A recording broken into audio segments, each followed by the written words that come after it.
ان اللہ لا یغفر ان یشرک بہ ویغفر ما دون ذلک لمن یشاء، بے شک رب کائنات مشرک کی مغفرت نہیں فرمائے گا اور اس کے علاوہ جس کی چاہے مغفرت فرماتے ہیں۔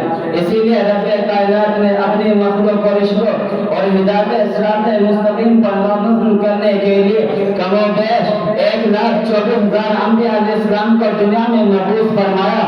تمام انبیاء علیہ السلام نے توحید کی تبلیغ فرمائی، تمام کی دعوت کو حدت کی دعوت دی، تمام کا درس قولوا لا الہ الا اللہ تفلحوا کا تھا۔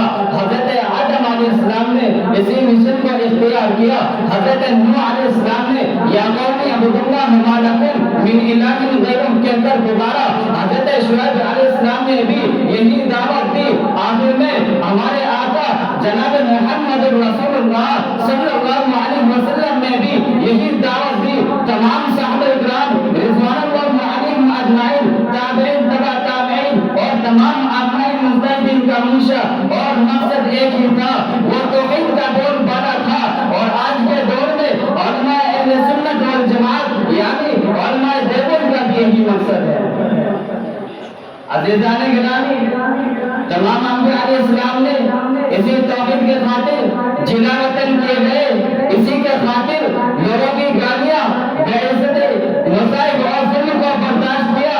جب محسن کائنات سرکار دو عالم محمد رسول اللہ صلی اللہ علیہ وسلم نے کوہ صفا پر اعلان فرمایا کہ اے ریگستان عرب کے متوالو، اگر میں یہ کہوں کہ اس پہاڑ کے عقب میں ایک لشکر جرار موجود ہے جو تم پر حملہ کرنے والا ہے، کیا تم میری اس بات پر یقین کر لو گے؟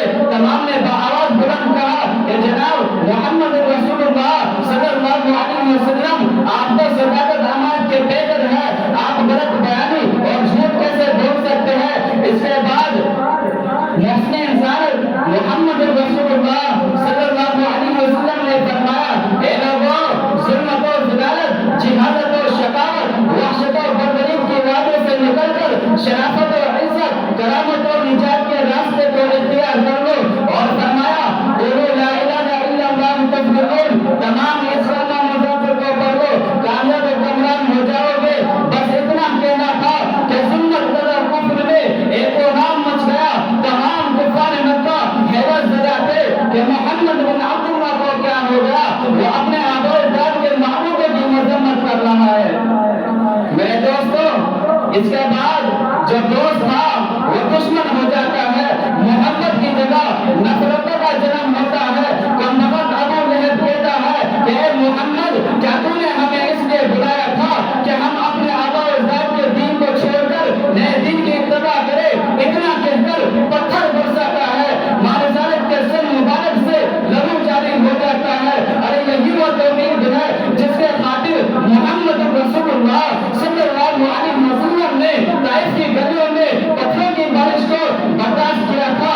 سدا افسوس کہ آج کے مسلمان توحید و وحدت کی اہمیت اور قیمت کو نہیں سمجھتے اور شرک و کفر، الحاد و ارتداد کی ظلمتوں اور تاریخوں کو اپنے قلوب میں اس اندازے سے جگہ اور مقام دیتے ہیں کہ شیطان ملعون بھی دیکھ کر حیرت زدہ ہوتا ہے اور کہتا ہے، ابلیس کہتا ہے اپنے کرتب دیکھ کر، ابلیس کہتا ہے اپنے کرتب دیکھ کر بازی دے گیا، مجھ سے مقدر کو دیکھیں۔